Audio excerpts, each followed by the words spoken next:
संदीरा बिन, आपका दिल से स्वागत थैंक यू है, दीदी। स्वागत है, स्वागत है।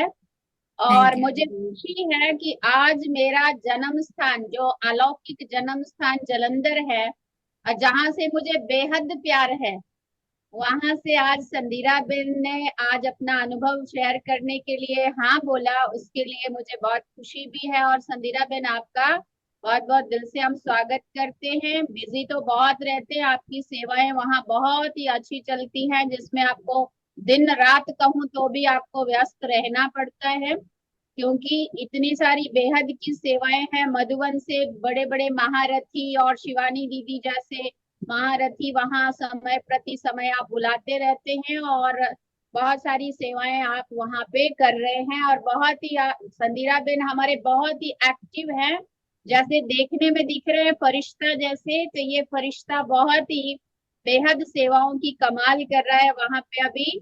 और मूल वैसे संदीरा बेन शिमला से हैं, और शिमला से ग्रेजुएशन किया, और वहां से 2 साल का आईटीआई का भी कोर्स किया। और उसके बाद शिमला सेंटर पे अरुणा दीदी और कृष्णा दीदी की पालना में आपने वहाँ ये ब्रह्मा कुमारीज को ज्वाइन किया था। और उसके बाद हमारे जलंधर के जो साकार बाबा के राज दीदी, आप सबने नाम सुना होगा। राज दीदी को बाबा कहता था, राज तो मेरी फूल बच्ची है। तो ऐसे बाबा जब कहता था, हम सारे बहुत खुश होते थे। और राज दीदी जलंधर से शिमला आए थे, और वैसे आपका जन्म दीदी के द्वारा ही हुआ है। दीदी शिमला आए थे, और वहीं से संदीरा बेन को बाबा ने जो वरदान दिया था कि कन्याएं बहुत सारी निकलेंगी राज दीदी के द्वारा। तो सच में हमने देखा है कि बहुत सारे ऐसे ऐसे फरिश्ते राज दीदी के पालना में पले हैं, जो आज देश और विदेश में भी सेवाएं कर रहे हैं। उनमें से एक ये ऐसा फरिश्ता हमारी संदीरा बेन है, जो शिमला में राज दीदी के द्वारा ही आपका भी जन्म हुआ, और वहां सेवाएं करके आप जलंधर में 2002 से आए। उन दिनों में हम बहनें गुजरात में और सीमा बहन गुजरात आ गए थे। तब से संदीरा बेन राज दीदी के राइट हैंड बन करके जलंधर की सेवाओं को संभाल रहे हैं। मैं याद करती हूँ हमारी सरला दीदी पूरे गुजरात जो उनको संभालते थे, और नेहा दीदी उनका राइट हैंड बन के पूरा गुजरात जोन संभाल रहे थे।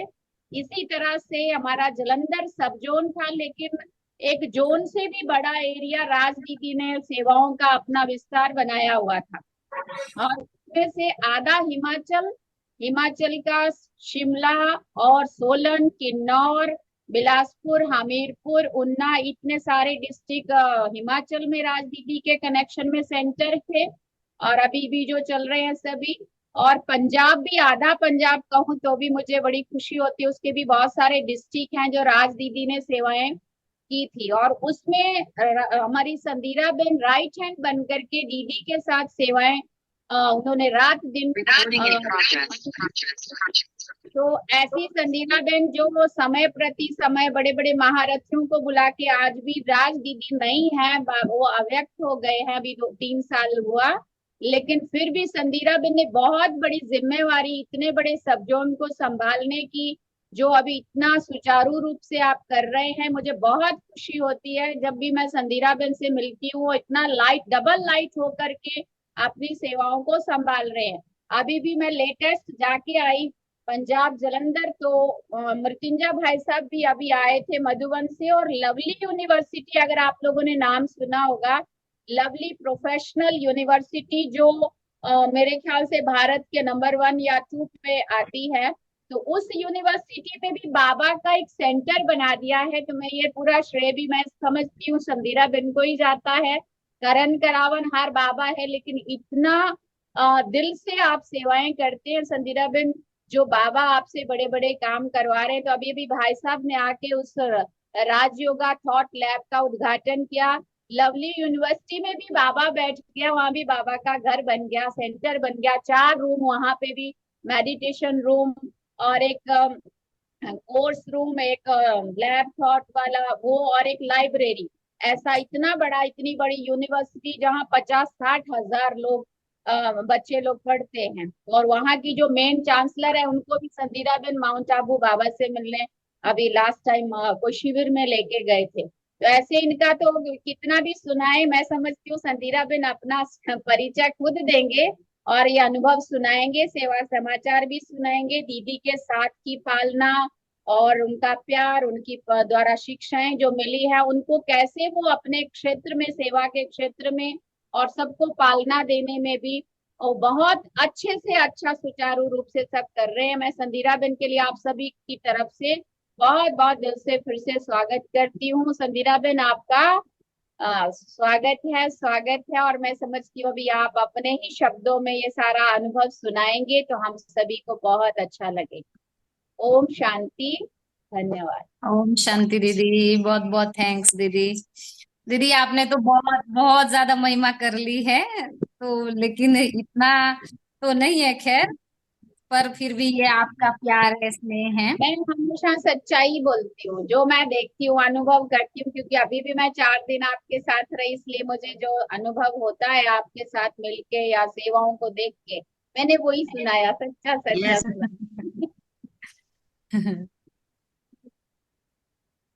तो ओम शांति। मोनिका दीदी का बहुत बहुत दिल से मैं थैंक्स करूंगी कि दीदी जी ने आप सबसे हमारा परिचय कराया। और मैं हिमानी बहन जी का भी बहुत बहुत दिल से थैंक्स करती हूँ। और इस ग्रुप में जिन्होंने भी ज्वाइन किया है, वो सभी ने ही मीठी प्यारी टीचर्स बहनें हो, चाहे और भी जिन्होंने भी ज्वाइन किया है, उनका भी मैं थैंक्स करती हूँ। तो आप सब ने मुझे आज आपसे रूबरू होने का ये सुनहरा चांस दिया, मौका दिया, और अपने ज्ञान काल में आने का एक्सपीरियंस शेयर करने का आपने मौका दिया। तो इसके लिए मैं आपका बहुत बहुत थैंक्स करती हूँ। दीदी जी ने तो बहुत महिमा की, लेकिन ये खैर हम तो क्या ही सेवा करने वाले हैं। करन करावनहार तो बाबा ही है, हम सब भी जानते हैं। तो बाबा को सिर्फ इंस्ट्रूमेंट चाहिए और यूज तो उसने खुद करना है, और उसके द्वारा कार्य बाबा ने खुद ही कराना होता है। तो बाकी ये जो स्थान है, जिस स्थान पर बाबा ने हमें बिठाया है और जिस स्थान की बाबा हमसे सेवा ले रहा है, ये स्थान तो आदि रत्नों के द्वारा ही सिंचा हुआ स्थान है।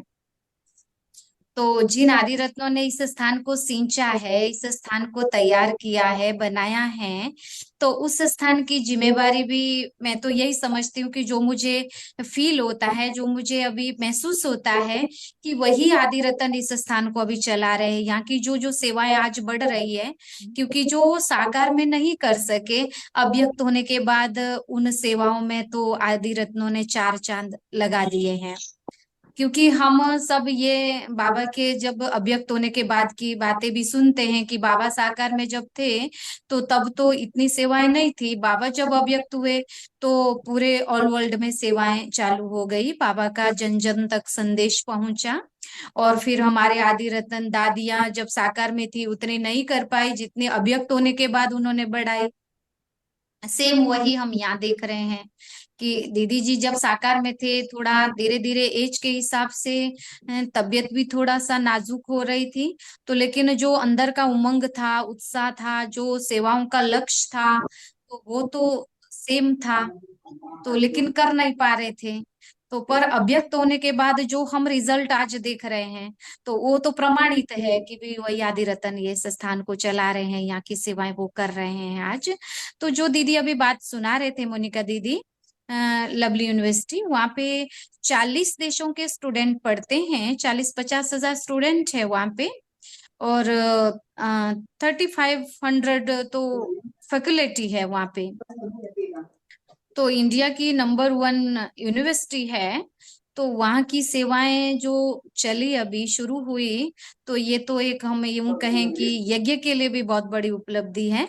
तो इसके लिए हम जब पहली बार अपने भाई साहब से मिलने गए थे, मृत्युंजय भाई जी से मिलने गए थे, तो हमने जब ये थॉट लैब की बात उनको सुनाई थी कि ऐसे ऐसे वहाँ पे कंस्ट्रक्शन शुरू हो चुकी है, तो भाई साहब ने कहा आपने हमारा बहुत बड़ा सपना पूरा किया। तो हमने कहा भाई साहब हम तो नहीं कर रहे हैं, लेकिन करने वाला तो बाबा ही है खैर।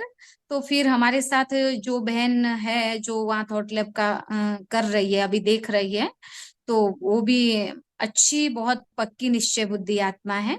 और एकदम हमारे लिए तो राइट हैंड है। भले ही समर्पित नहीं भी है, लेकिन समर्पित से भी अधिक अच्छे से सेवाएं कर रही है। पूरा मतलब मन से समझो सरेंडर ही है, ऐसे सेवाएं कर रही है। तो बाबा की ये सेवाएं चल रही है। तो आगे हम चलते हैं। अब हम बाबा के कार्य में अपने आप को कैसे हमने समर्पित किया और कैसे हमने बाबा को पहचाना, तो ये हम आपसे शेयर करना चाहेंगे। तो सबसे पहले हम शिमला में रहते थे। तो शिमला में ही हमारी पढ़ाई हुई थी, वहीं हम आईटीआई की ट्रेनिंग कर रहे थे। तो राज दीदी का तो जैसे, क्योंकि सारे सेंटरों पर दीदी, जो भी दीदी ने सेवा स्थान बनाए थे, तो सारे सेंटरों पर दीदी चक्कर लगाते थे। तो मोनिका दीदी है, सीमा दीदी है पादरा में, तो इनको सबको पता ही है कि ये भी दीदी के साथ सब जगह सेंटरों पर चक्कर लगाते थे उस समय। तो ऐसे मतलब हम उस समय तो क्लास करने जाते थे सिर्फ। जब 7 डेज कोर्स किया उससे पहले हमने थोड़ा सा कहीं सुना था एग्जीबिशन में, क्योंकि हमारी आईटीआई की तरफ से भी ऐसे कहीं कहीं प्रोग्राम होते थे। तो फिर वहां पे ये ब्रह्मा कुमारी की तरफ से एग्जीबिशन लगी थी। तो हमने जब वो एग्जीबिशन देखी, तो वो सुनकर के हमें थोड़ा अंदर से मतलब टचिंग हुई, दिल में थोड़ा अंदर से महसूस हुआ कि ये जो बातें हमें सुना रहे हैं, लगता है ये रियल है, ये राइट है। तो उन्होंने फिर वही हमें बताया कि भी 7 डेज कोर्स ऐसे से हम करवाते हैं, इसकी डिटेल हम 7 डेज कोर्स में बताते हैं। तो हमने फिर 7 डेज कोर्स करना चालू कर दिया। तो वैसे पादरा वाले सीमा दीदी है, उन्होंने मतलब शुरुआत की थी 7 डेज कोर्स कराने की। तो फिर हमने जैसे इस कोर्स किया, कोर्स कराने के बाद जब कोर्स कंप्लीट हुआ, तो उसके बाद क्योंकि मैं बहुत शंकर की भक्ति बहुत करती थी, ऐसे भी नहीं कह सकते कि हम बहुत ही ज्यादा भक्ति की होगी, बहुत भगवान की भगवान को पाने की एक अंदर से बहुत इच्छा हुई होगी, ऐसी कामना हुई होगी, ऐसा नहीं। क्योंकि स्कूल कॉलेज लाइफ आप सब भी जानते ही है कि कैसी होती है। तो उस समय ठीक है, भगवान को मानते थे, लेकिन फेथ था, एक भगवान के प्रति प्यार भी था। तो यूं कहें कि वो एक ब्लाइंड फेथ से चल रहे थे कि हाँ भगवान है, लेकिन कौन है, वो शंकर जी भगवान है, ऐसे मानते थे। तो मैं शंकर की बहुत भक्ति करती थी। तो हमारे घर में शंकर की एक बहुत बड़ी तस्वीर लगी थी रूम में। तो हम हमेशा ही सुबह में जैसे धूप अगरबत्ती जगाते हैं, तो उसकी जो राख होती है, समझो उसको विभूति समझ करके, जब घर से निकलना है स्कूल कॉलेज के लिए, तो उसका तिलक लगा करके, तो माना कि अब इसकी शक्ति मेरे साथ है, मेरी मदद कर रही है। तो ऐसे महसूस करती थी। और रियली ऐसे भी होता था, क्योंकि कई बार कुछ बातें ऐसी आ जाती थी, थोड़ा कभी छोटी मोटी परेशानी होता ही है, लाइफ में आ जाती है छोटी मोटी बातें व्यक्ति के जीवन में। तो थोड़ा सा भी, जरा सा भी जब कोई परेशानी वाली बात आ जाती, तुरंत मैं शंकर जी को याद करती थी कि हे शंकर भगवान, आप तो मेरे साथ हो ना, तो आप तो मेरी मदद करेंगे ना, आपको तो सब दिखाई दे रहा है ना। तो ऐसे, तो तुरंत मेरे मानस पटल पे वो शंकर जी की पूरी पिक्चर सामने आ जाती थी। क्योंकि वो भक्ति मार्ग में, क्योंकि स्थूल में तो उसको ही ऐसे ही मानते हैं, मूर्ति पूजा जो भी करते हैं, कोई राम को मानता है, कृष्ण को मानता है, या हनुमान को, गणेश को, किसको भी मानता है, तो वो अगर याद करते हैं तो वो मूर्ति सामने आ जाती है, मन में वो पिक्चर आ जाती है। तो सेम ऐसे ही था। और रियली जो भी मैं बात रखती थी उनके आगे, और वो पूरी हो जाती थी। तो इसलिए मेरे मुझे तो इतना ज्यादा विश्वास हो गया था कि भाई शंकर जी के सिवाय तो कोई भगवान है ही नहीं। तो शिव शंकर कह करके पुकारते थे। तो जब 7 डेज कोर्स चालू हुआ, और वैसे तो जब पहले दिन यज्ञ हिस्ट्री जब सुनी हमने, ब्रह्मा बाबा की कहानी जब सुनी, तो तभी ही अंदर में मतलब क्लियर हो गया था कि हाँ, ये कार्य रियली भगवान का है। और भगवान ने इस तरीके से इस धरती पर अवतरित होकर के ये कार्य चालू किया, ऐसे परमात्मा ने एक साधारण मनुष्य के तन में प्रवेश किया है। तो पूरा पूरा निश्चय हो रहा था सुनते सुनते भी। और फिर उसके बाद आत्मा का चैप्टर ये सब किया आगे। तो शंकर जी का जब चैप्टर किया, तो उसमें थोड़ा सा अंदर से झटका सा लगा, अच्छा शंकर जी अलग है और शिव अलग है, ऐसे कैसे हो सकता है। तो फिर जब वो उनका डिफरेंस और ज्यादा डिटेल से क्लियर हो गया, तो फिर उसके बाद आज दिन तक कोई शंका नहीं, कोई सस्पेंस नहीं, कोई क्वेश्चन नहीं, कोई डाउट नहीं। तो उसके बाद तो क्लियर ही हो गया कि शंकर जी अलग है, शिव अलग है। और फिर ये भी क्लियर हो गया कि भाई मैं अगर मनोकामना शंकर जी के आगे रख रही थी, तो काम करने वाला आखिर कौन था? तो अल्टीमेटली सुनने वाला और कार्य करने वाला तो शिव बाबा है। वो फिर ज्ञान के बाद क्लियर हो गया, 7 दिन के बाद क्लियर हुआ। तो ऐसे करते करते कुछ टाइम तक फिर हम रेगुलर क्लास में जाते रहे, और साथ में हमारी पढ़ाई भी चल रही थी, आईटीआई की ट्रेनिंग चल रही थी, क्योंकि ट्रेनिंग टाइम में तो बहुत सारा होमवर्क होता है, प्रैक्टिकल वर्क करने को होता है। तो लेकिन फिर भी होता था कि भाई नहीं, क्लास में जाना ही जाना है। तो मुझे ऐसे नहीं लगता था कि भी मैं धरती पे चल रही हूँ। तो मुझे इतना ज्यादा नशा हो गया था कोर्स करने के बाद, कि मुझे ऐसे लगता था कि जैसे मैं उड़ रही हूँ। तो जो जो बातें मैं सेंटर में सुनती थी, माना कोर्स में जो सुनती थी, वो बातें आईटीआई में जाकर के मैं अपनी फ्रेंड्स को सारी बातें सुनाती थी। तो वो भी एकदम उनको आश्चर्य होता था कि भी ये इतनी नई बातें कहाँ से सुनती है। तो उनको अच्छा तो लगता था, लेकिन वही भाग्य की बात है कि जिस किसी को ही निश्चय हो सकता है इन बातों पर। सुनने में तो सारी दुनिया को ज्ञान की बातें अच्छी लगती है, और खासकर ब्रह्मा कुमारी संस्था से जो बात सुनते हैं और हमारे ज्ञान की बात जो सुनते हैं, क्योंकि बाबा तो है ही ट्रुथ, शिव बाबा तो है ही सत्य, और बाबा का ज्ञान तो है ही सत्य है। तो जो सुनते हैं अच्छा सबको लगता है, लेकिन निश्चय करना ना करना ये तो भाग्य के ऊपर है। तो वही बात हमारे साथ। तो वैसे एक दो फ्रेंड्स थी मेरी जो ये कह रही थी कि हाँ हम भी आपके साथ जाएंगे वहां और समर्पित होंगे। तो लक्ष्य तो अंदर अपना यही था कि जीवन बनाना है तो इन दीदियों के जैसे बनाना है। तो सबसे पहले सेंटर में जाकर के यही देखा कि बहनों का जो एकदम उनके जीवन में सादगी है, इतना पीसफुल वातावरण है, और जब मेडिटेशन रूम में बैठे वहां की शांति, उससे बहुत ज्यादा प्रभावित हुई मैं। तो फिर तभी लक्ष्य बना कि हाँ 7 दिन का कोर्स मुझे करना ही करना है।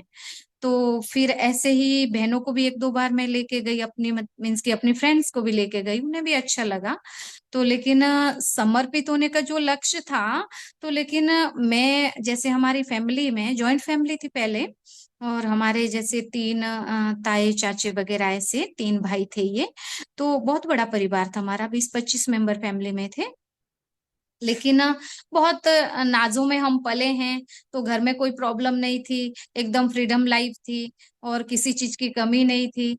तो लेकिन जो जैसे हमारे पापा सबसे छोटे थे, तो हम हमारे पापा की, मैं सबसे बड़ी बड़ी बेटी, और मेरे से छोटी मेरी 5 सिस्टर है।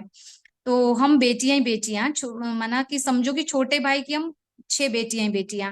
और जो बड़े उनके बड़े भाई थे, उनके मतलब एक के 3 बेटे हैं, और एक एक की एक 2 बेटे और एक बेटी। तो ऐसे हम 5 भाई और 7 बहनें एक परिवार में थे। तो लेकिन मैं सबसे छोटे भाई की बड़ी बेटी होने के कारण मुझे सबका लाड बहुत मिला, बहुत प्यार मिला।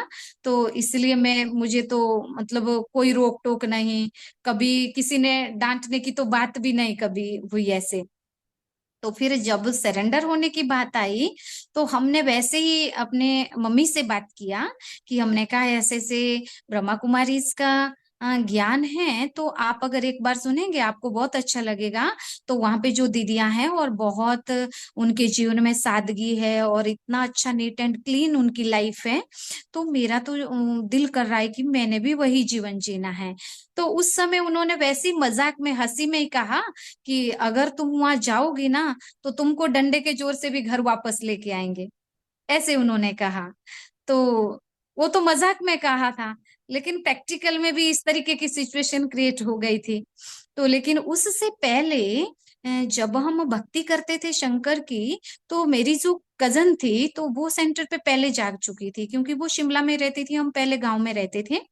तो वो सेंटर पे गई थी, तो सेंटर पे उन्होंने 7 डेज कोर्स वगैरह सब किया। तो मैं शंकर की पूजा कर रही थी, तो वो सिस्टर ने कहा कि तुम शंकर की भक्ति कर रही हो, तो ये तो विनाश करने वाला है। ऐसे बोला कि अच्छा तुम भगवान के बारे में ज्यादा डिटेल से जानना चाहोगी ना, तो ब्रह्मा कुमारी सेंटर है शिमला में, और वहां पे बहने बहने ही सेंटर पे रहती है, और परमात्मा का वो क्लियर परिचय देती है। तो मेरे अंदर वो उत्सुकता तो जाग गई। तो फिर लेकिन उसी समय तुरंत तो मैं आ नहीं सकती थी, तो मेरी पढ़ाई चल रही थी वहीं पे। तो फिर धीरे धीरे करके आईटीआई के लिए मेरे को शिमला आना हुआ, तो तभी हमने ये सेंटर में जाना शुरू कर दिया। तो फिर तो क्योंकि जो लक्ष्य था वो मैंने पूरा करना तो था ही, क्योंकि अंदर से ऐसे समझती थी कि जैसे मान लो पुरुष लोग हैं, भाई लोग हैं, वो संन्यास ले लेते हैं और उनको छुट्टी भी मिल जाती है।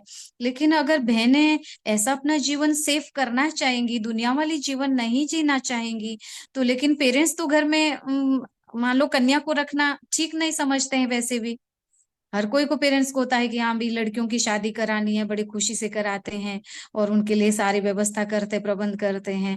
तो फिर हमें बहुत ऐसे था कि अंदर से जीवन मुझे जीना है तो एकदम अलग प्रकार का जीवन जीना है। और छोटे से भी मेरा ये एक लक्ष्य था कि मुझे अपनी लाइफ कुछ अलग तरीके से बनानी है। लेकिन ये समझ में नहीं आ रहा था कि भी मैंने अपनी लाइफ अगर अलग बनानी तो कैसे बनानी है। तो अगर सर्विस करते हैं, सारी दुनिया में लोग सर्विस करते ही है, और अलग क्या करना होगा। अंदर से वो थॉट आ रहा था, पर पता नहीं चल रहा था, समझ में नहीं आता था कि भी अलग प्रकार का जीवन मेरा कैसा होगा, कैसा मुझे अलग प्रकार का जीवन बनाना है।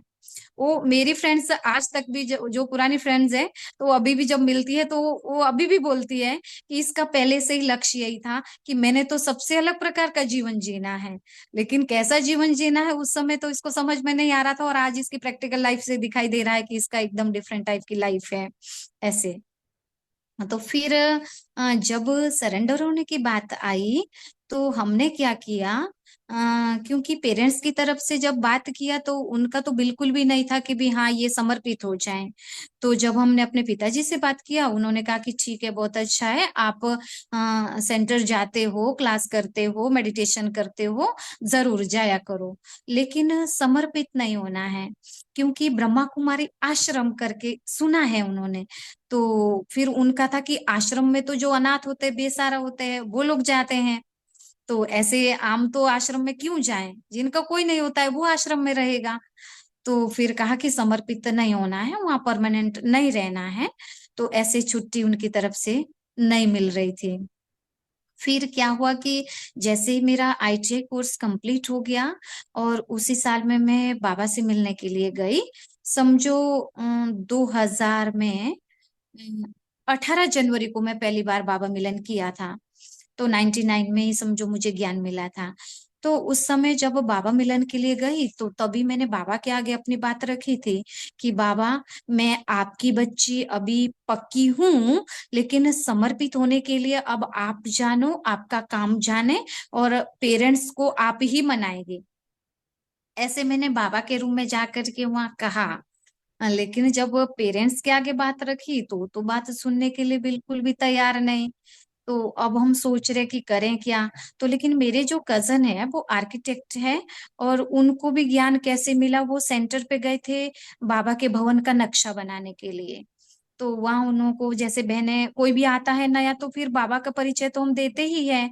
तो ऐसे ही उनको भी बाबा का परिचय जब दिया तो उन्हें अच्छा लगा, उन्होंने भी 7 डेज कोर्स किया। तो वो तो एकदम रेगुलर स्टूडेंट बन गए थे। तो उनके चलते ही फिर मुझे भी ये परिचय मिला। तो फिर उन्हों की मुझे बहुत सपोर्ट मिली है, बहुत उनकी हेल्प रही है। तो फिर मैंने क्या किया कि उनको कहा मैं सेंटर पे रहूंगी, क्योंकि यहाँ से जलंधर से राज दीदी का आना हुआ शिमला में। तो शिमला में उस समय कृष्णा दीदी थे। तो कृष्णा दीदी ने बोला कि अभी तुम 2 दिन के लिए रुकोगी सेंटर पे, क्योंकि बड़े दीदी जलंधर से आ रहे हैं। तो हमने कहा कोई बात नहीं, मैं रुक जाऊंगी। तो फिर क्योंकि मैं शिमला में रहती थी, पेरेंट्स तो गांव में रहते थे। तो फिर मेरे भैया ने, कजन ने मुझे छुट्टी दे दी। तो कहा कि चलो ठीक है, तुम रुक जाओ 1-2 दिन, दीदी आ रहे तो तुम दीदी से भी मिल लेना। तो जब दीदी शिमला में आए तो 2 दिन मैं दीदी के साथ रही। तो उसके बाद दीदी के साथ यहाँ जलंधर से एक कन्या आई हुई थी, और वो 1 सप्ताह तक शिमला में रही, उसके बाद वो वापस आ गई। तो फिर दीदी ने बोला कि भी अभी तुमको दीदी के साथ ही रहना है थोड़े दिन के लिए। मैं दीदी के साथ ही जब रुकी, तो ऐसे करते गई तो 2 दिन के लिए थी, लेकिन 3 महीने हो चुके थे सेंटर पे ही।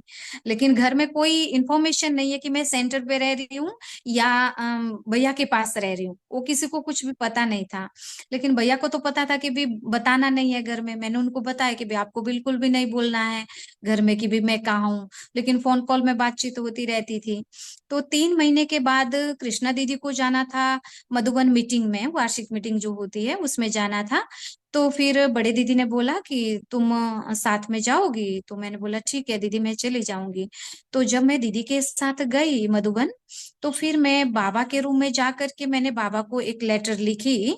तो मैंने बाबा को बोला कि बाबा, मैंने आपके घर में रहना शुरू कर दिया और मैंने आपको वर के रूप में अभी स्वीकार कर लिया है। अब मैं वापस जाने वाली नहीं हूँ, मैंने पीछे मुड़ के अब देखना नहीं है, तो पेरेंट्स को आप ही संभालोगे। तो उसके बाद मधुबन से आने के बाद सेंटर पे ही रही। तो 6 महीने ऐसे बीत गए, लेकिन घर में कोई इंफॉर्मेशन नहीं थी। तो 6 महीने जैसे ही बीते, तो हमने क्या किया, 6 महीने के बाद एक लेटर पोस्ट की घर के लिए, क्योंकि अब लेटर पेरेंट्स की चाहिए थी। ट्रायल की अगर फाइल भी बनानी है, समर्पित की फाइल बनानी है, पेरेंट्स की तो लेटर चाहिए। तो फिर हमने कहा हम ट्राई करके देखते हैं एक बार। लेटर हमने पोस्ट की, तो हमने उस लेटर में लिखा कि हमने अपनी लाइफ का डिसीजन ले लिया है और हम अभी सेंटर पे रह रहे हैं। हम घर आएंगे जरूर, लेकिन हम परमानेंट नहीं आएंगे।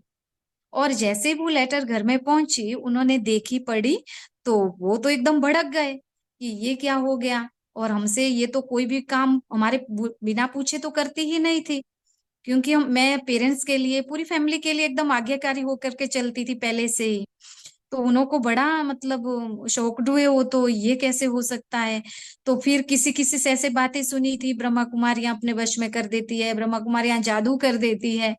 तो ऐसे करके उनको भड़का दिया कईयों ने कि भी ऐसे से ही हो गया होगा, कि वो तो ऐसे कर ही नहीं सकती, इतनी पढ़ी लिखी समझदार थी, तो उसने ऐसे कैसे डिसीजन ले लिया आपके बिना पूछे ही। तो हमारे पापा लेने के लिए आ गए सेंटर पे मुझे। तो उस समय हमारे ओआरसी से आशा दीदी भट्ठी कराने के लिए आए थे, पूरे हिमाचल के भाई बहनों के लिए वहां भट्ठी का प्रोग्राम रखा हुआ था शिमला में। तो आशा दीदी आए थे, तो फिर सारे हमारे हिमाचल की सेंटर की बहनें भी सब आई हुई थी।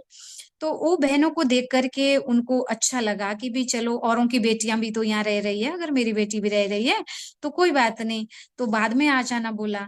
तो मैंने कहा ठीक है, अब ये प्रोग्राम चल रहा है, मैं उसके बाद अपने आप ही आ जाऊंगी। तो फिर कुछ समय बीत गया, मैं नहीं गई वापस, क्योंकि मुझे पता था अभी मैं नाजुक हूं, अगर जाऊंगी तो मैं उनके मोह के वश हो जाऊंगी। और मेरे में इतनी हिम्मत नहीं है, इतनी ताकत नहीं है कि जो मैं निकल करके वापस आ सकूं। तो इसलिए मेरा खुद का भी मन नहीं था जाने का, कि मुझे पहले अपने आप को सशक्त करना है, उसके बाद मैं जाऊंगी। फिर मैं नहीं गई। फिर दूसरी बार पापा लेने के लिए आए कि अभी तुम चलो। तो उस समय जन्माष्टमी का प्रोग्राम था, तब भी मैंने बहाना बनाया, मैंने कहा ऐसे ऐसे अभी जन्माष्टमी का प्रोग्राम चल रहा है, तो फिर मैं ये पूरा हो जाएगा, मैं अपने आप ही आऊंगी, आप चले जाओ। अच्छा, 2 बार ऐसे हो गया। फिर तीसरी बार आए पापा लेने के लिए। तो उस समय तो कोई प्रोग्राम नहीं था, कुछ नहीं था, तो उन्होंने कहा अभी तुम चलो, और तुम्हारी मम्मी तुम्हें बहुत ज्यादा याद कर रही है, और तुम एक बार चलो और उसके बाद तुम वापस आ जाना, कोई बात नहीं। लेकिन मुझे पता था कि अपने मोह के वश में वो तो भेजने वाले नहीं है, छोड़ने वाले नहीं है। तो फिर हम अ, गए भी नहीं, मना किया हमने उस समय भी, क्योंकि रात को पापा सेंटर पे रुके।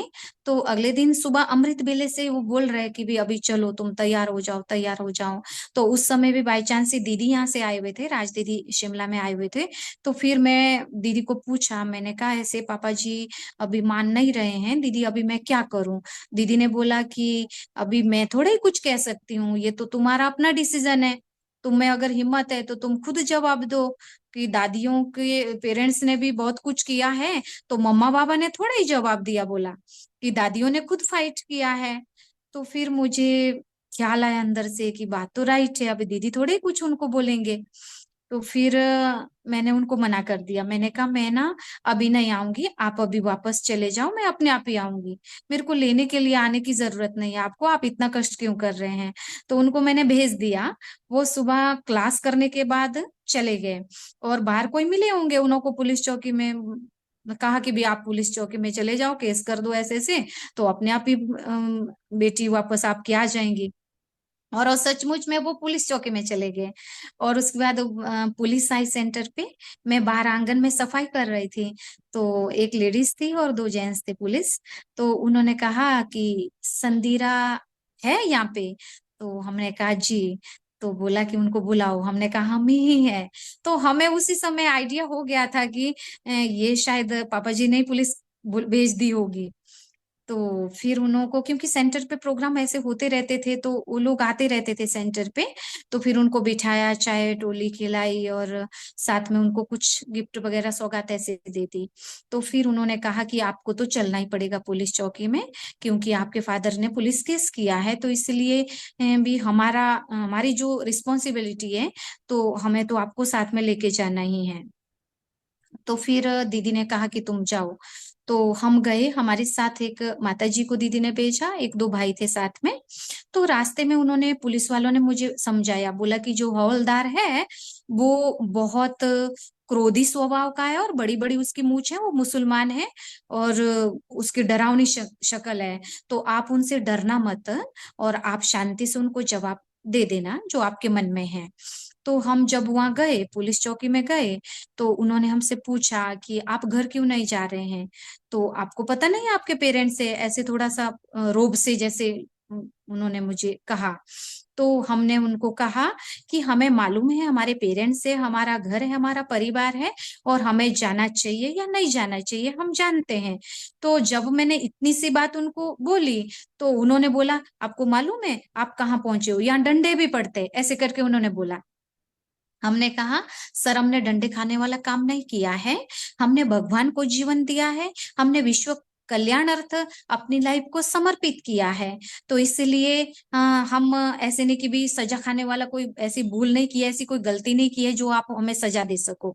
तो उसी समय वो एकदम चुप हो गया। लेकिन हम उस समय कितनी 22 साल की थी मैं, तो इतना कोई समझ भी नहीं थी। लेकिन बाबा ने क्या जवाब दिलाया, क्या मैंने सोचा भी नहीं था कि क्या वो मुझसे पूछेंगे और मैं क्या उनको जवाब दूं, कुछ समझ में भी नहीं आ रहा था। तो लेकिन वैसे ही मतलब अनजाने में भोले स्वभाव से जो बोलना था मैंने बोल दिया। लेकिन फिर साथ में हमारे पापा जी साथ में बैठे हुए थे। तो अब उन्होंने, पुलिस वालों ने बोल दिया कि, कहा कि अभी बच्ची कोई छोटी तो नहीं है, अभी इनको हम इससे ज्यादा कुछ नहीं कह सकते हैं। इनकी अपनी चॉइस है, ये जो चाहे कर सकते हैं। तो ऐसे सुन करके उनके पापा की आंखों में आंसू आ गए। तो जब मैंने उनको देखा, तो उनकी शक्ल को देख करके थोड़ा सा मेरे मन को भी कुछ कुछ होने लगा कि ऐसे आखिर तो माँ बाप ने जन्म दिया है, तो आखिर इनके जिगर का टुकड़ा है, तो इनको दुख लग रहा है ऐसे। तो फिर मैं नहीं चाहती थी कि भी इनको तकलीफ हो, माना फादर को तकलीफ हो, ऐसे मेरे से भी वो थोड़ा सहन नहीं हो पा रहा था। जो लगन की अग्नि है वो तो, क्योंकि जब बिगन आते तो बिगन में लगन की अग्नि नेचुरल है, बढ़ती ही है। तो अंदर से मैं बाबा से ही सिर्फ रूरियान कर रही थी। तो मैं बाबा को सिर्फ इतना कहा कि बाबा, मेरे लिए, मैंने आपको वर के रूप में चुन लिया है, अपना बना दिया है और मैंने आपके घर में रहना शुरू कर दिया है।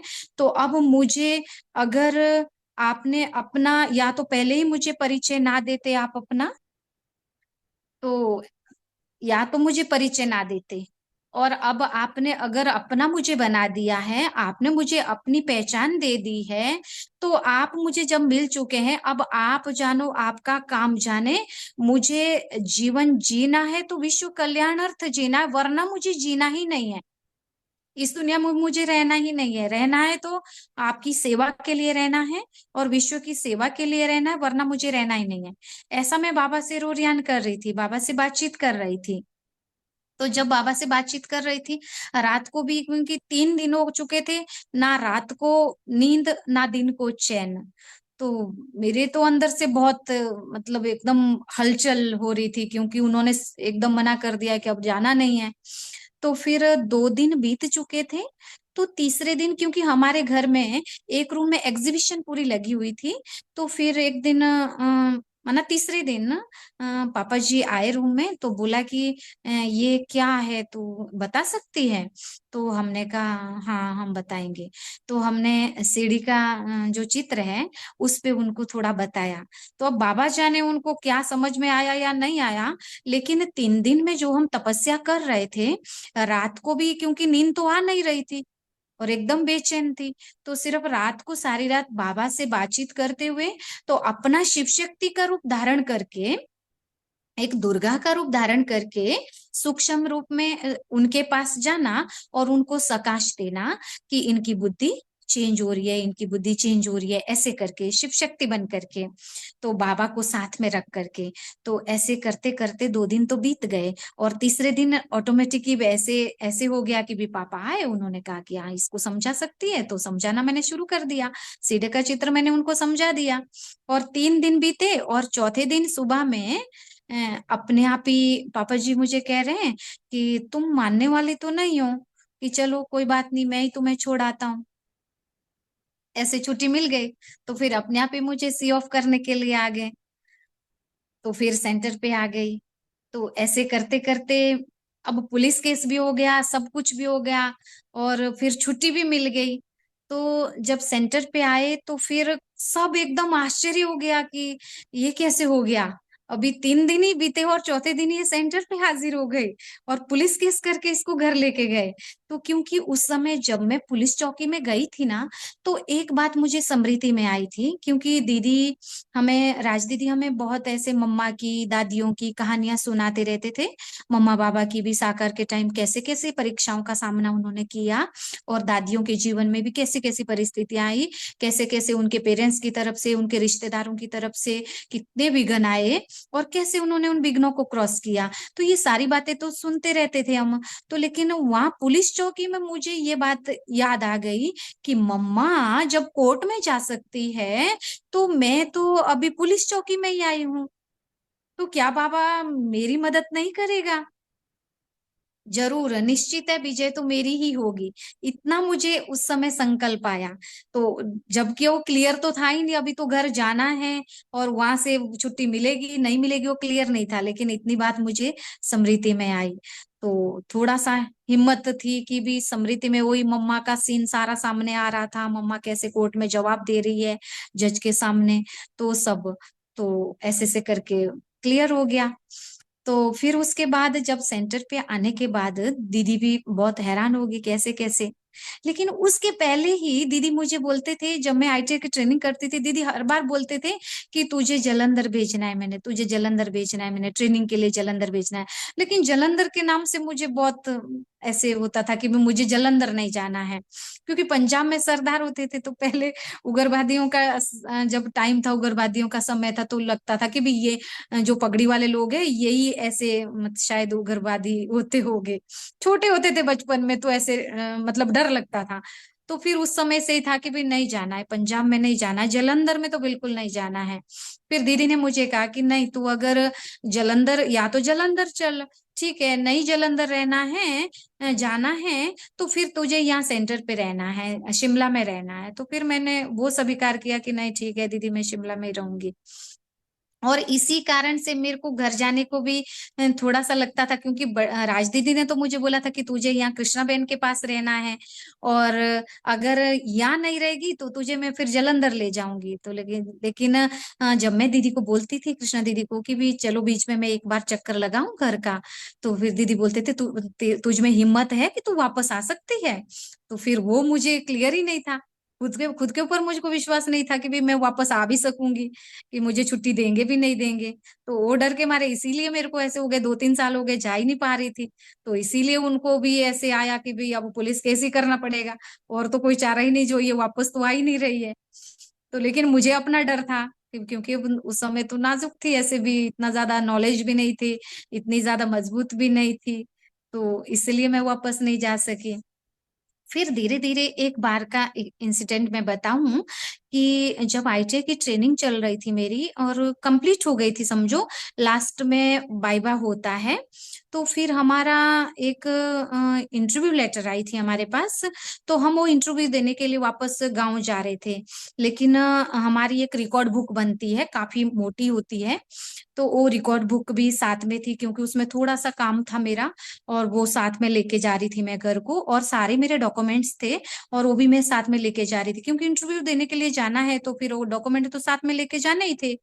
तो हुआ क्या, मैं बस में बैठी, फ्रंट सीट में बैठी थी, क्योंकि हमारे जो ताया जी हैं वो ट्रांसपोर्ट में डीडीएम थे, तो इसलिए मैंने ऑफिस में जाकर के अपनी टिकट ली थी।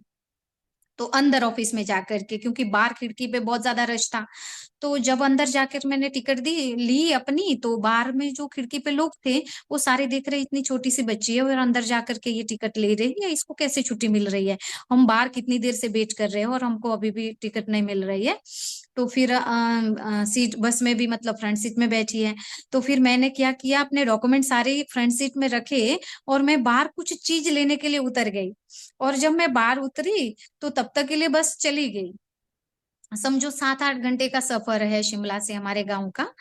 तो बस निकल गई, और बस जब निकल गई मेरे डॉक्यूमेंट सारे उसमें हैं। तो मैंने फिर अब एकदम परेशान हो गई, वो डॉक्यूमेंट मेरे पास है ही नहीं, तो मैंने घर जा करके करना क्या। तो फिर मैं दूसरी बस में जब गई, तो फिर मैंने कहा अब मिलेगी दूसरी वो बस जिस बस में डॉक्यूमेंट मेरे गए हैं, नहीं मिलेगी क्या है। तो फिर मैंने ड्राइवर को कहा कि इससे पहले जो बस निकली है उसमें मेरे ऐसे ऐसे डॉक्यूमेंट चले गए हैं, तो क्या उस बस को पकड़ सकते हैं, ऐसे उन्होंने बताया। मैंने पूछा उनसे, तो उन्होंने कहा कि भी मुश्किल ही है, पता नहीं मिल पाएगी नहीं मिल पाएगी। तो फिर मैंने बाबा को कहा कि बाबा, अगर आप सचमुच में भगवान हो तो मुझे मेरे डॉक्यूमेंट मेरे हाथ में चाहिए। लेकिन हुआ क्या कि जब मैं फ्रंट सीट में बैठी तो जो खिड़की में थे लोग उन्होंने मेरे को देख लिया। जब मैं उतर गई और बस निकल गई, और दूसरे स्टॉपेज में जो बैठे हुए थे लोग उनमें से एक भाई था, उसने मेरे सारे डॉक्यूमेंट उठा करके वो बस से उतर गया। तो जब वो बस से उतरा, वो मतलब थोड़ा बस स्टैंड से दूसरा स्टॉपेज आ रहा था, वहीं वो भाई उतर गया, मैं तो दूसरी बस में चढ़ गई, दूसरी बस उससे भी आगे निकल गई, वो जो मेरे डॉक्यूमेंट थे वो पीछे रह गए। अब मैं तो अगली बस के लिए कोशिश कर रही हूँ पहुंचने के लिए, डॉक्यूमेंट तो मेरे उस अगली बस में भी नहीं है। तो फिर क्या हुआ कि आधे रास्ते में मीन्स के आधे दिन का सफर तय हो चुका है, लेकिन अंदर मतलब वो हलचल चल रही है, लेकिन बाबा से मैं बातचीत कर ही रही हूँ कि अभी मेरे डॉक्यूमेंट मिल जाने चाहिए, ये बस जल्दी से पहुंच जाए। तो एक स्टॉपेज आया ऐसे, तो वहां पे अम, वो पहले वाली बस भी थी, तो मैं उतर करके वो पहले वाली बस में देखा, और वहां पे कुछ था ही नहीं मेरा सामान। तो वहां पे जो लोग बैठे थे उन्होंने फिर कहा कि ऐसे ऐसे बोला कि वो तो शिमला में ही होगे, एक व्यक्ति आपके डॉक्यूमेंट लेकर के उतर गया था, बोला अच्छा वो आपके डॉक्यूमेंट थे, बोला ऐसे करके। वो भी सारे लोग परेशान हो रहे कि भी अब इस बच्ची का क्या होगा। तो ऐसे करके ना मैंने फिर बाबा को कहा कि अब तो मैं गई, अब तो मेरा कुछ हो ही नहीं सकता, क्योंकि समझो अब तो मैं अनपढ़ हो गई, जैसे कि मेरे पास मेरे डॉक्यूमेंट नहीं है और जिस काम के लिए मैं जा रही हूँ वो तो काम होने वाला ही नहीं है। अब मैं घर भी जाऊंगी तो उनको मैं क्या बोलूं, उन परिवार वालों को मैं क्या कहूंगी कि मेरे डॉक्यूमेंट कैसे गुम हुए। तो फिर जैसे मैं उस दूसरी बस से नीचे उतर रही थी, तो एक व्यक्ति उस बस से मतलब बस में चढ़ रहा था, माने कि वो तीसरी बस में वो व्यक्ति आया, और वहीं पे ही वो मेरे जिस पैकेट में मैंने अपने डॉक्यूमेंट रखे थे वो कलर मैंने देखा, तो मुझे थोड़ा सा डाउट हुआ कि भाई ये पैकेट मेरा ही होगा। तो जैसे ही वो भाई नीचे उतरा, बोला बेटा ये आपके डॉक्यूमेंट है। तो मेरे तो मतलब बाबा एकदम सामने, और मेरी आंखों से झरझर आंसू बह रहे कि बाबा कमाल है तेरी, कि जो बिल्कुल असंभव था कि उस व्यक्ति ने भी फिर वो उसी बस में जिस बस में मैं बैठी थी वो व्यक्ति फिर उसी बस में वो भाई बैठा, तो फिर बता रहा था कि ऐसे मुझे बहुत अंदर से दुख फील हो रहा था कि मैं आपका ये काम देख रहा था, क्योंकि आईटीआई का जो मैंने काम किया हुआ था वो हमारी रिकॉर्ड बुक कहते, मैं वो खोल खोल करके देख रहा था, और इतनी मेहनत उस बच्ची ने की हुई है और उसके दिल पे क्या गुजर रही होगी, और सारे उसके डॉक्यूमेंट ये हैं। तो बोला कि मैंने तो सोचा था मैं अखबार में डाल दूंगा, तो अखबार भी तो जरूरी नहीं है मैं पढ़ लेती या मेरे कोई रिश्तेदार पढ़ते या ना पढ़ते, तो कैसे पता चलता। तो वो सब भी असंभव होना था। लेकिन बाबा ने, हमने देखा कि कोई भी बात जीवन में अगर आई, कोई भी परिस्थिति आई, कि बाबा ने ऐसे मतलब हर असंभव को संभव करके दिखाया। तो मेरा तो निश्चय तो और पक्का पक्का होता गया।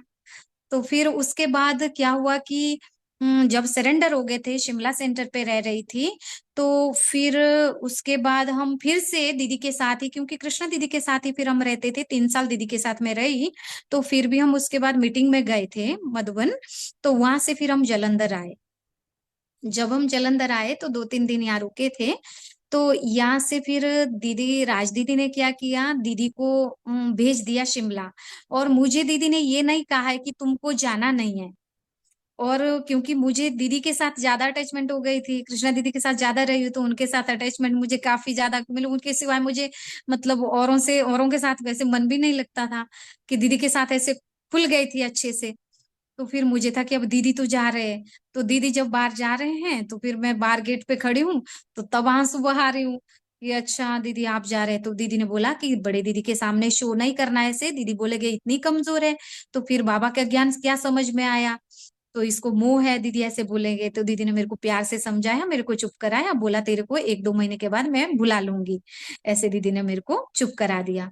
तो फिर मैं ऐसे, चलो शांत कर दिया अपने आप को कैसे भी करके, क्योंकि यहाँ तो मन बिल्कुल भी नहीं लग रहा था, कि चारों तरफ एकदम शोर शोर, क्योंकि चारों तरफ यहाँ सड़क है, तीनों साइड यहाँ रोड है, तो एकदम शोर शोर। तो हमारा पीसफुल है शिमला में तो, सेंटर भी और सारा वातावरण भी अच्छा है, और क्योंकि वो शहर से थोड़ा आउटसाइड है, तो अच्छा वहां लगता था वैसे भी, क्योंकि आदत बनी है, हम हिमाचल के रहने वाले, तो हिमाचल ही पसंद था। तो यहाँ बिल्कुल भी मन नहीं लग रहा था। तो फिर ऐसे धीरे धीरे करके, क्योंकि राज दीदी को बहुत युक्ति थी कि कैसे कन्याओं को हैंडल करना है, कैसे उन्हों को चलाना है। तो दीदी ने फिर धीरे धीरे करके मुझे अपने पास बुलाया, तो फिर दीदी अपने पास ही मुझे सुलाते थे, तो अपने साथ ही दीदी मुझे रखते थे। तो तब से लेकर के समझो, दीदी ने 2019 में दीदी ने शरीर छोड़ा, तो दीदी के साथ ही रही हूँ। तो दीदी फिर क्योंकि दीदी तो मम्मा पापा की पालना में पले हुई है, आदि रतन थे। तो बहुत सारी ऐसे आदि रत्नों की कहानियां, दादियों के अंग संग रहे, वो सारी कहानियां दीदी सुनाते रहते थे। तो यहाँ तक कि जैसे सेवाओं के बारे में कोई इतना पहले तो एक्सपीरियंस नहीं था, तो जब हम बड़ों के साथ रहते हैं तो फिर वो आइडिया हो ही जाता है। फिर धीरे धीरे बड़ों की तबीयत भी ऐसे थोड़ा नाजुक होने लगी, दीदियों की तबीयत भी थोड़ा नाजुक होने लगी। तो दीदियों के अंग संगी रहना, उनकी सेवाएं करना, तो फिर बाहर के सारी सेवाएं, क्योंकि सब जोन का हेड ऑफिस है, समझो जलंधर सब जोन का हेड ऑफिस था ये, तो सारी जो भी कारोबार थी वो मतलब दीदी का सिर्फ डायरेक्शन होता था, बाकी सब करना होता था खुद को ही। तो इसलिए अनुभव सारी बातों का, मतलब समझो कि बाबा ने करा दिया था, और दीदियों ने सारा एक्सपीरियंस समझो दे दिया था। तो फिर जैसे दीदी बताते थे कि मैं आईटीआई में हेड मिस्ट्रेस थी, क्योंकि जब मैं आईटीआई की ट्रेनिंग करती थी, दीदी मुझे पूछते थे कि तुमको क्या करना है।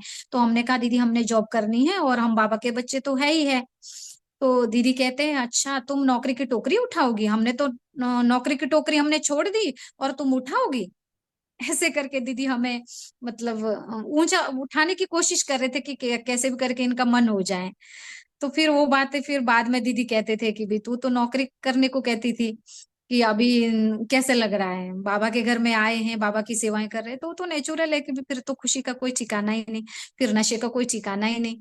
तो फिर दीदी हमारे लव एंड लॉ का बैलेंस रखने वाले, क्योंकि थोड़ा सा दीदी सख्त भी थे, और जब प्यार करते थे तो फिर अति भी करते थे।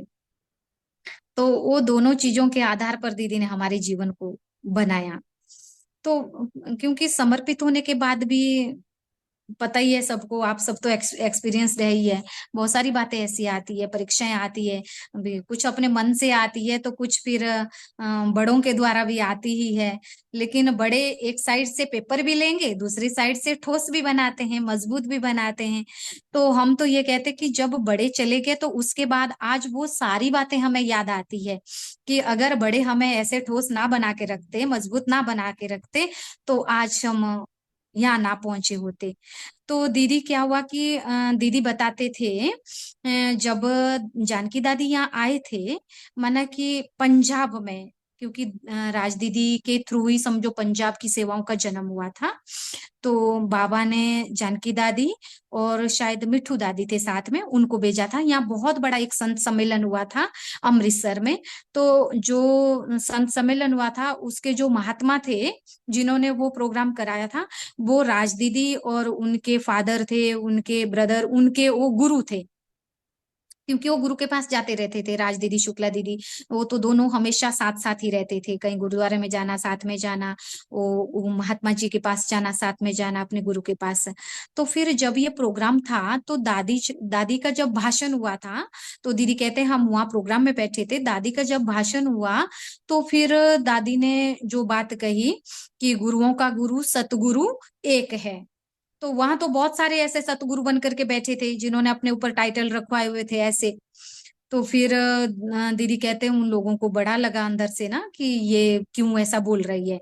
तो फिर वो महात्मा जी ने दादी को बोला कि आपका, बहन जी आपका बस ये एक ही भाषण होगा, और बाकी अब आगे नहीं रख सकते हम आपका भाषण। तो दादी ने बोला बस मैंने एक ही बार बोलना था, और जो मैंने बोलना था सो बोल दिया है, बस ठीक है। तो दीदियों को जो राज दीदी और शुक्ला दीदी, इन दोनों को ये बात दादी की, जो दादी ने सुनाई बातें कुछ भी, और बहुत दीदियों को अच्छा लगा। और दीदी के जो फादर थे उनको को भी बहुत अच्छा लगा कि सब लोगों ने ठीक है भाषण किया, लेकिन जो बोला कि दादी ने, जो दादी तो उस समय नहीं बोलते थे, बोला कि जो एक बहन आई थी छोटे से कद की, वो बहन ने जो बातें सुनाई कि बहुत वंडरफुल थी बोला। तो फिर दीदी दादी के पास गए तो दादी को बोला कि हम आपको ना जाने नहीं देंगे, हमने और आपसे बातें सुननी है, और हमने आपसे ज्ञान सुनना है। तो फिर उन्होंने 1 महीने के लिए सिर्फ वो रहे थे मंदिर में रखा। तो फिर बहुत भीड़ लगने लगी दादियों के पास। तो दीदी कहते फिर वो जो पंडित था उसको बड़ा लगा कि भी मेरे तो सारे ग्राहक जो है वो उधर जाई जा रहे हैं। तो फिर उन्होंने भी मना कर दिया कि भी हम अब हम आपको यहाँ रहने के लिए व्यवस्था नहीं दे सकते हैं।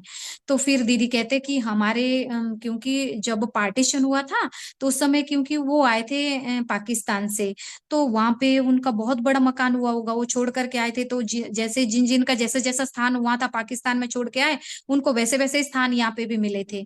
तो दीदी कहते हमें बहुत बड़ी मतलब बहुत बड़ा मकान मिला था, उसमें नीचे वाले पोर्शन में हमने दादियों को फिर रखा। पूरा 1 साल दादियां दीदियों के घर में रहे, मतलब राज दीदी के घर में रहे। तो फिर दादियों से बहुत पालना ली। तो ऐसे करके समझो कि पूरे पंजाब की सेवाएं शुरू हुई थी। और दीदी को बाबा ने वरदान दिया था, जैसे मोनिका दीदी अभी सुना रहे थे कि बाबा ने दीदी को वरदान दिया ही था कि भी कन्याएं तेरे पास बहुत आएंगी।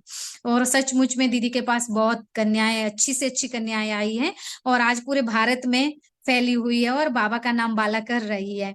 तो उसमें जैसे अपने कैलाश दीदी है गांधीनगर के, वो दीदी की कन्या है। और नवसारी वाले गीता दीदी है, वो भी दीदी की कन्या है। मोनिका दीदी है, और अपने सीमा दीदी है, और ये दीदी की कन्याएं हैं। और कुलदीप दीदी हैदराबाद वाले, वो भी दीदी की कन्या हैं। वैसे दिल्ली से ज्ञान लिया, लेकिन उससे पहले ही जहाँ सेंटर था उसी उसी मकान में ही जो कुलदीप दीदी है उनके फादर दीदी के एकदम राइट हैंड थे पहले ही। तो समझो कुलदीप दीदी कटक वाले, वो भी दीदी की कन्या। सोम दीदी बॉम्बे वाले, वो भी दीदी की कन्या। ऐसे ऐसे मतलब बहुत सारी कन्या पूरे भारत के कोने कोने में समझो ये जलंधर की बहनें सेवाएं आज कर रही है। तो दीदियों के द्वारा ऐसे बाबा ने ये कार्य करवाया। तो यूं समझे हम कि आदि रत्नों के, ठीक है हमने मम्मा पापा को तो नहीं देखा, लेकिन जो हमने मम्मा पापा की पालना में पले हुए उनके कमल हस्तों से जो तैयार हुए रतन थे, उनकी पालना तो हमने भी ली। तो उसका सौभाग्य तो हमें भी मिला ही है। तो इसलिए हमें उसका बहुत नशा है, बहुत खुशी है। तो आज जो सेवाएं चल रही है जलंधर की, तो जब तो दीदी ने शरीर छोड़ा था तो बड़ा हमें फील हुआ था, क्योंकि हम तो 1 सेकंड भी दीदी से अलग नहीं होते थे, 1 सेकंड भी दीदी से दूर नहीं होते थे। जो लास्ट का समय था, लास्ट का समय तो ऐसा था कि क्योंकि दीदी के पास जैसे कोई मिलने के लिए भी आता था, कोई बैठे भी होते थे, तो अगर हम थोड़ी देर के लिए बाहर भी चले जाते थे तब भी दीदी बोलते थे अब कहाँ चले गए, तुरंत बेल बजा देते थे। तो ऐसे दीदी को भी बहुत ज्यादा हो गया था मतलब हमसे। तो फिर दीदी के अंग संग रह करके वो पालना, वो प्यार, वो जो हमारी सेवा समझो दीदी ने जो की है, उसका रिटर्न तो हम खैर कैसे दे सकते हैं, वो तो हम दे नहीं पाएंगे। लेकिन प्रैक्टिकल अपनी जीवन से आज जो हम सेवाएं कर रहे हैं, तो कोशिश यही है कि जो उन आदि रत्नों ने हमें सिखाया है, जो प्रेरणाएं उन आदि रत्नों ने दी है, तो जो पालना हमारी की है उसका कुछ तो हम रिटर्न करें। तो अभी भी हम सेवाएं क्या ही कर रहे हैं, तो हमें तो ऐसा आभास होता है, ऐसी महसूसता आती है कि जैसे वही अभी भी चला रहे हैं। कोई भी काम ऐसा होता है जो बड़ा काम, कुछ भी बड़ी सेवाएं होती है, तो यहाँ पे पहले वाला जो सेंटर था वो उसको हमने मतलब तोड़ करके समझो नई कंस्ट्रक्शन शुरू करनी थी। तो लेकिन पर कंफ्यूजन था काफी कि भी अब क्या करें, तोड़े ना तोड़े, कैसे करें। बहुत बड़ी जगह है, लेकिन उसमें काफी ज्यादा कंफ्यूजन थी। कुछ स्टूडेंटों के भी अलग अलग थे, कोई कहते कि नहीं तोड़ना नहीं है, पुराना स्थान है, और कोई कहते थे कि नहीं नया बनना चाहिए, क्योंकि हमें बहुत बड़ा हॉल की जरूरत थी। तो वो दीदी का भी लक्ष्य था, राज दीदी का भी था कि भी बड़ा हॉल बनाना है, लेकिन बनाए कैसे, क्योंकि वो पुराने जमाने से ही बना हुआ था। ये दो फैक्ट्री थी, दो फैक्ट्री ही दीदी ने खरीदी थी, तो उन दोनों को रेनोवेट करके फिर सेंटर बनाया था। तो एक रूम से दूसरे रूम में, दूसरे से तीसरे रूम में, ऐसे ऐसे ये भूल भुलैया जैसा था स्थान बना हुआ। तो फिर भी अच्छा था। तो लेकिन उसमें काफी कंफ्यूजन थी। लेकिन एक बार क्या हुआ, हम प्रैक्टिकल बताएं ये, कि एक बार रात को हम सोने से पहले दीदी को बता करके कि दीदी क्योंकि शरीर छोड़ चुका था, छोड़ चुके थे राज दीदी, तो शरीर छोड़ चुके थे।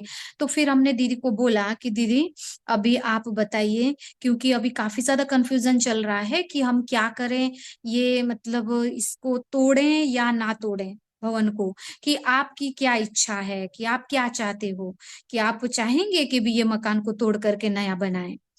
तो ऐसे फिर हम सो गए हैं, रात को दीदी सपने में आए, तो दीदी ने फिर माना इतना तक क्लियर दिखाई दे रहा है कि दीदी बैंक की कॉपियां चेक करवा रहे हैं, कितना बजट है, ये काम चल रहा, चल सकेगा नहीं चल पाएगा, पूरा होगा नहीं होगा, ऐसे ऐसा। तो माना उनकी तरफ से इशारा हो गया कि अभी काम शुरू कर दो। तो फिर हम जब सुबह उठे तो हमने फिर उस समय कृष्णा दीदी थे, हमने दीदी को बात बताई कि दीदी ऐसे ऐसे दीदी ने आकर के ये बताया है। मैंने रात को दीदी को कह करके मैं सोई थी, तो हमने कहा दीदी हमें फाइनल आज जवाब चाहिए, आपकी तरफ से चाहिए, आप क्या चाहते हो। तो फिर दीदी को बताया, दीदी ने कहा ठीक है कोई बात नहीं। क्योंकि कृष्णा दीदी की भी तबीयत इतना ठीक नहीं थी, तो उनको भी थोड़ा लग रहा था कि अगर हम करें तो फिर मेरे से तो नहीं हो पाएगा, इतनी मिट्टी डस्ट सब कुछ होगा तो कैसे चलेगा। तो लेकिन जब बड़े दीदी की, राज दीदी की तरफ से इशारा ऐसे मिला, तो उसके बाद काम हुआ। और अभी तक भी जैसे मुनि दीदी कई बार सुनाते हैं, मैं अभी भी दादी से पूछती हूँ, तो दादी की तरफ से रिस्पॉन्स आता है। तो हमने तो प्रैक्टिकल ये चीज आजमाई है, और अभी तक भी हम करते हैं। कोई भी बड़े लेवल की सेवाएं होती है तो हम दीदी को बुलाते हैं और दीदी से पूछते हैं और दीदी को कहते हैं। तो और वो सेवाएं बहुत अच्छे से सक्सेसफुली पूरी हो जाती है। तो बाकी ये क्योंकि आदि रत्नों का स्थान है, तो आदि रत्न बाबा के आते ही रहते हैं यहाँ। क्योंकि जलंधर एक ऐसा स्थान है, तो राजदीदी बताते थे कि पहले ही 12-13 मेले, जिस समय में पूरे ऑल इंडिया में वो मेले नहीं हुए थे, वो मेले जलंधर में हुए थे। तो उस समय सारी दादियां यहाँ आई हुई है, और सारे वरिष्ठ भाई यहाँ आए हुए हैं। कि जैसे अपने निर्भय भाई जी है, जगदीश भाई जी है, और रमेश भाई जी, ये सब बड़े बड़े भाई सब लोग यहाँ पहुंचे हैं। यहाँ तक कि भाई साहब निर्भय भाई जी तो यहाँ पे 6 महीना रहे हैं। तो बाबा ने इनको सेवा के लिए यहाँ भेजा था, तो 6 महीना यहाँ रहे हैं। तो निर्भय भाई जी आज तक भी बोलते थे कि जो जलंधर में हमने तपस्या की है वो कहीं भी नहीं की है। क्योंकि यहाँ पे राज दीदी का तपस्या के ऊपर विशेष दीदी जोर देते थे बहुत। और जलंधर तपस्या के लिए बहुत मशहूर था, ये तो अपने मोनिका दीदी, ये सीमा दीदी वगैरह ये सब जानते हैं। और अभी तक ये सब याद करते हैं इस स्थान को, कि तपस्या के लिए हमारा ये स्थान बहुत मशहूर था। और यहाँ पे योग लगाने के लिए मेहनत नहीं करनी पड़ती थी, क्योंकि शुरू से ही ये फाउंडेशन ही आदि रत्नों का ऐसा रहा है कि तपस्या से ही ये चला है। तो भाई साहब ये बोलते थे कि वो तपस्या जो जलंधर में की है वो हमने मधुबन में आकर के भी नहीं की है। ऐसे बोलते थे। तो इसलिए सारी बहनें इस तपस्या वाले स्थान को तो याद करती ही है। अपना मायका समझे, अपना अलौकिक जन्म स्थान समझे, वो तो ठीक है ही है, लेकिन तपस्या के लिए तो विशेष याद करते हैं सब। और आज तक भी ये जलंधर के भाई बहनों में बहुत तपस्या में बहुत ज्यादा इंटरेस्ट रखते हैं। क्योंकि हम बहुत सारी जगह में देखते हैं ऐसे कि ज्ञान तो सुनते हैं लोग, ठीक है, मुरली सुनी और काम पूरा। और मुरली जब वो शुरू होती है उससे थोड़ी देर पहले ही आते हैं, बहुत जगह में हमने ऐसे देखा। लेकिन अपने जलंधर के भाई बहनों में ये बहुत बड़ी खूबी है एक। और टाइम से आते हैं और आधा पौना घंटा 1 घंटा तपस्या अच्छे से करते हैं, उसके बाद मुरली चलती है यहाँ पे। तो इसलिए ऐसे सेवाएं आज बहुत अच्छे से चल रही है। और बाबा चला रहा है और आदि रतन चला रहे हैं, और ऐसे ही सेवाएं चलती रहेगी। अब तो वैसे भी क्लोजिंग पर है सारा कुछ, तो चारों तरफ हलचल चली रही है। तो इशारा तो समझो बादल जो मंडरा रहे हैं और कहाँ कहाँ बरसने शुरू भी हो चुके हैं। तो उसके हिसाब से अब तो अपना एक ही लक्ष्य है कि हमें संपन्न और संपूर्ण बनना है, और दूसरी आत्माएं हमारे चाल चलन से सीखें। अब मुख से सिखाने वाली बात तो समझो वो समय भी अब समझो रह ही गया है। क्योंकि मीडिया के द्वारा आज जन जन तक संदेश पहुंच ही रहा है। आज तो सेवाएं बहुत ज्यादा इजी हो चुकी है, लेकिन अब तो प्रैक्टिकल अपनी स्थिति बनाने के ऊपर जोर देने की जरूरत है। तो ऐसे अपना ये लक्ष्य है, और अपना पुरुषार्थ भी अभी यही चल रहा है। और सबको हम अभी इसी बात में ज्यादा अटेंशन दिलाते हैं कि जितना हो सकता है तपस्या से हम अपनी स्थिति बनाए। तो अभी हम सुनते थे मधुबन जब गए थे भाई साहब का जैसे हुआ ऐसे अचानक। लेकिन बृजमन भाई जी सुना रहे थे कि भाई साहब भी कैसे योग तपस्या के ऊपर विशेष जोर देते रहे हैं। और भाई साहब ये बता रहे थे, बृजमन भाई जी बता रहे थे कि भाई साहब बता रहे थे कि मैं सुबह अमृत बेले योग में सबको सकाश देता हूँ, खास मैनेजमेंट कमेटी के मेंबर्स को सकाश देता हूँ बोला। क्योंकि विघन परिस्थितियां ये तो दिन प्रतिदिन बढ़ती ही जाएगी। अगर हमारी स्थिति शक्तिशाली है तो परिस्थितियां कुछ भी नहीं कर सकती है। और अपनी स्थिति ही हमारी क्योंकि यही काम आने वाली है। और हमारी तपस्या ही से ही स्थिति बनेगी, और तपस्या ही हमारी काम आने वाली है। ठीक है, सेवाएं तो अपनी जगह है, वो तो करनी ही है, लेकिन ये तो एक बिजी रहने का साधन है, वो तो बाबा ने हमें बताया ही है। तो ऐसे से हमारी लाइफ का ये ईश्वरीय ज्ञान काल का एक्सपीरियंस रहा है। वैसे एक्सपीरियंस तो बहुत और भी काफी ज्यादा है, लेकिन 1 घंटे में आप सबने हमें ये चांस दिया, मौका दिया, इसके लिए आपका हम बहुत बहुत दिल से थैंक्स करते हैं, शुक्रिया करते हैं। हिमानी बहन जी और मोनिका दीदी जी, और जो सुनने वाले सभी भाई बहन, उनका भी हम दिल से बहुत बहुत थैंक्स करते हैं। और आप सबको जलंधर के लिए निमंत्रण भी देते हैं, आप भी आदि रत्नों का ये आदि का स्थान जरूर देख करके जाएं। ओके, ओम शांति, थैंक यू। ओम शांति। संदीरा बहन, आपका अनुभव सुनते सुनते सच में मैं ये फील कर रही थी, और मेरे मन में एक थॉट आया आपका अनुभव सुनते सुनते कि सच में ये शिव शक्ति है। और आपने बीच में ही ये शिव शक्ति शब्द को यूज किया। तो रियल में आपका जब अनुभव शुरू हुआ, तब से आपसे एक वाइब्रेशन आ रही है लव और लॉ की। सच में जैसे पंजाब की शेरनी होती है ना, आंखों में वो नम्रता, प्यार, और वो शेरनी वाला स्वरूप भी, वो वाइब्रेशन आ रहे थे मुझे। और आपसे जो दृढ़ता, जो बाबा कहते हैं दृढ़ता ही सफलता की चाबी है, और निश्चय बुद्धि विजयंती, तो ये 2 शब्द मुझे आज आपसे प्रैक्टिकल प्रूफ मिला कि सच में देखो कैसे दृढ़ता है वहां सफलता हुई पड़ी है, और निश्चय है वहां विजय हुई पड़ी है। और साथ साथ इतनी पढ़ी लिखी होते हुए भी बड़ों की आज्ञा मानना। आपकी दिल थी जॉब करना, लेकिन बड़ों ने कहा कि ये टोकरी नहीं उठाना, और आपने हांजी का पार्ट भी प्ले किया। तो बहुत प्रेरणादायी कुमारियों के लिए और सबके ऐसे लिए। वैसे दीदी हम सेंटर पे जब आ भी चुके थे ना, अभी कुछ समय मतलब 6 महीने के बाद तो मैंने घर में बताया। और उसके 6 महीने के बाद हमारे लिए एक और भी मतलब लेटर आ चुकी थी, ज्वाइनिंग लेटर ही सीधा। क्योंकि हमने आईटीआई का जब पूरा कोर्स पूरा कंप्लीट हो चुका था, तो हमने अपने डॉक्यूमेंट सारे तैयार करके सीएम के पास मिलने के लिए गए थे, उनको दे के रखे थे। तो फिर हमने कहा कि अगर ऐसा कोई पोस्ट ऐसे निकले तो आप जरूर हमारा ध्यान रखना। तो ऐसे उनको बोला, तो शायद उन्होंने कोई ऐसी पोस्ट निकली होगी, तो उन्होंने शायद वो लेटर भेजी होगी। तो फिर वो लेटर पहले आई, तो उन्होंने बोला कि भी आपको ज्वाइन करना है, आना है। तो हमारी तरफ से कोई रिस्पॉन्स नहीं गया। तो फिर उन्होंने दूसरी लेटर भेजी कि आपको जॉब करनी है या नहीं करनी है, आपको जॉब चाहिए या नहीं चाहिए। अगर नहीं आपको जॉब चाहिए तो आप जरूर हमें लेटर वापस भेजें कि भी हाँ हम मुझे जॉब नहीं चाहिए। तो लेकिन मैंने वो भी नहीं जवाब दिया, क्योंकि मैं तो सेंटर पर थी। तो इसलिए वो भी नहीं गई मैं फिर। तो सच में आपका अनुभव प्रेरणादायक है आज की कुमार सभी के लिए वैसे, लेकिन कुमारियां जो अभी अपना कैरियर बनाना चाहती है, लेकिन जहाँ दृढ़ संकल्प कर लिया और बड़ों की आज्ञा, तो उसमें हमारा भला ही भला है। तो ये हाँ जी, हाँ। बात बहुत अच्छा। अभी मोनिका दीदी भी कुछ कहेंगे। और ये क्लास जो है ना वो बड़ा इंटरनेशनल है।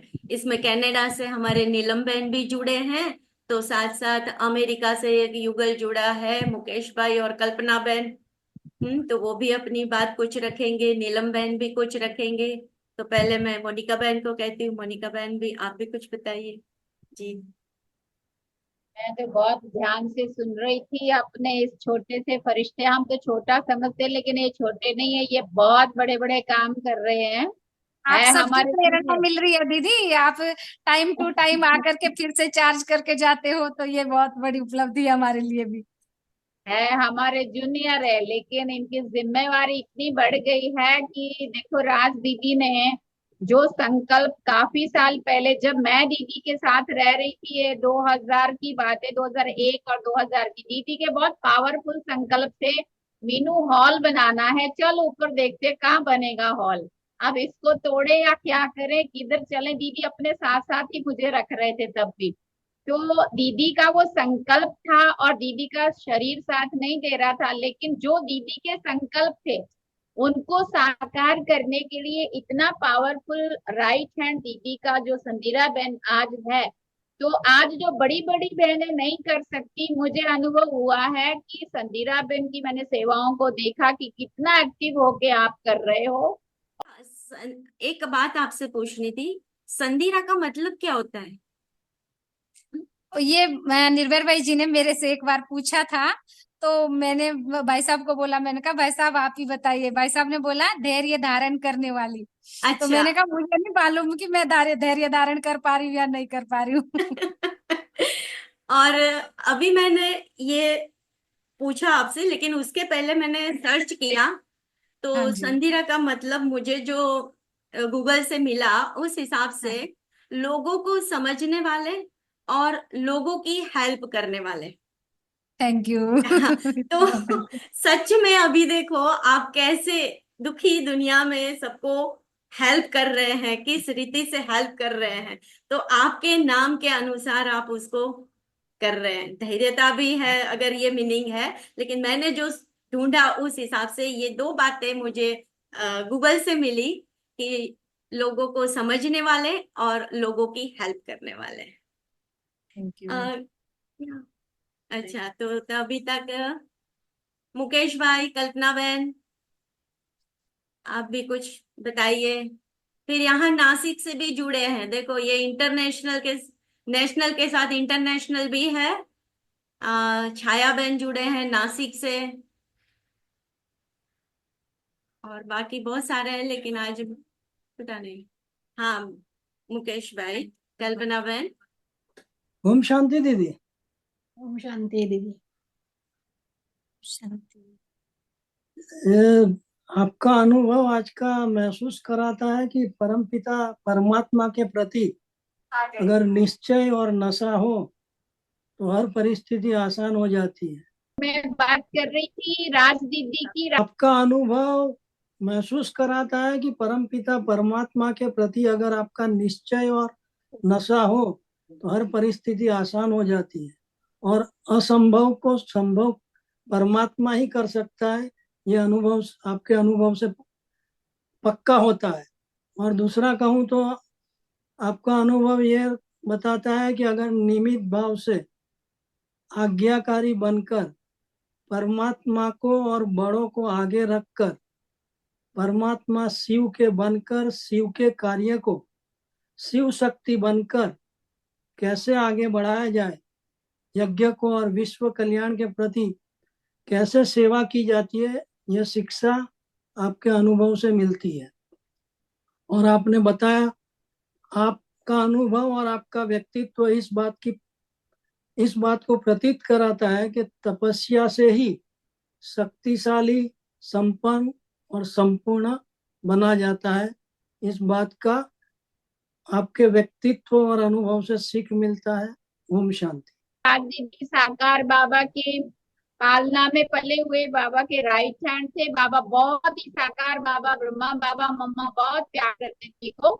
और दीदी के जो संकल्प थे, जो वो शरीर ठीक ना, तबीयत ठीक ना होने की वजह से पूरे जो नहीं कर पाए थे, वो आज संदीरा बेन इतनी छोटी एज में, लेकिन दीदी के साथ 20 साल उन्होंने राइट हैंड बन के जो पूरे जोन को संभाला था। तो वो दीदी के संकल्पों को साकार करने के लिए संदीरा बेन ने बहुत अच्छा रोल बजा रही है। ओम शांति। ओम शांति। ओम शांति दीदी, ओम आपका शांति। अनुभव सुना, बहुत अच्छा लगा। आपकी दृढ़ता और आपको आपका बड़ों के ऊपर विश्वास, हाजी का पाठ बहुत अच्छा लगा। ओम शांति। ओम शांति। Thank you. 3 मिनट बाबा की याद में बैठेंगे और फिर सबसे छुट्टी लेंगे। तो बहुत बहुत शुक्रिया संदीरा बहन, आपने अपना सेवाओं में से अपना अमूल्य समय निकालकर सबको आपके अनुभव से लाभान्वित किया।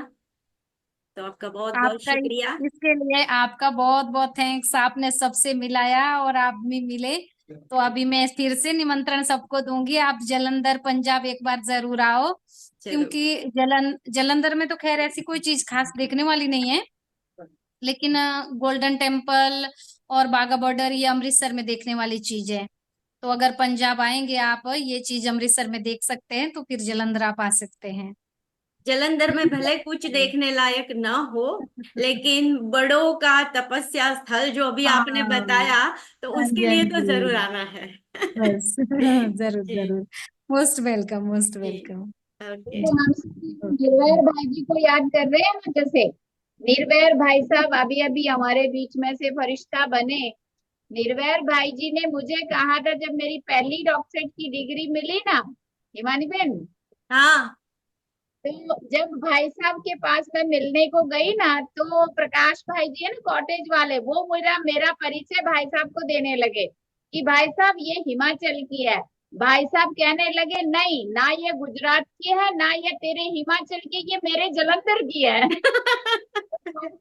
जलंधर को भाई साहब भी बहुत प्यार करते थे। और जलंधर की तपस्या, जैसे संदीरा बहन ने कहा, जलंधर की तपस्या को भाई साहब ने खुद भी अनुभव किया था। और हम लोगों को खुद को भी ये 9 साल मैंने राज दीदी के साथ रह करके वहाँ तपस्या और सेवा और सब जो भी वहाँ पे पाया है, वही आज हम सबको बांट रहे हैं। तो ये सच में वहाँ का बहुत ही तारीफ करने योग्य है। और आप सभी को निमंत्रण संदीरा बेन ने दिया, और मैं भी कहूंगी मैं आपका गाइड बन के चलूंगी, और सारा ग्रुप एक बार हम जरूर जरूर। बिल्कुल। बॉर्डर भी दिखाएंगे, गोल्डन टेम्पल भी दिखाएंगे, हम जलियांवाला बाग वो सारा भी, और जलंधर भी काफी कुछ देखने वाली चीजें हैं। दादियां भी समय प्रति समय वहां पे सभी आई हैं, और बड़े भी हमारे सभी पहुंचते रहते हैं। और शिवानी बहन को तो ये ऐसे बुला लेते हैं जैसे कभी भी। जी अभी आने वाला है शिवानी बहन हमारे पास। अभी आने वाले हैं ना शिवानी बहन? हाँ, अभी नवंबर में आने वाले हैं। और पिछले साल आए थे, तब बड़ा प्रोग्राम किया था। और अभी ये बीके के लिए रखा है, और साथ में इनॉग्रेशन का रखा है ऊपर ऑडिटोरियम का। बड़े हॉल का उद्घाटन अभी करेंगे आ ना वहाँ जाओ के। ना, समय आ जाओ दीदी। शिवानी बहन को निमंत्रण दे दो, कनाडा से अभी हाँ, हिमानी बहन जी आ जाए ना एक बार, और क्या। नहीं, अभी जो ये तपस्या की बात बताई ना, बहुत बड़े बड़े महारथियों की तपस्या भूमि है, तो हमारी दिल हो गई है।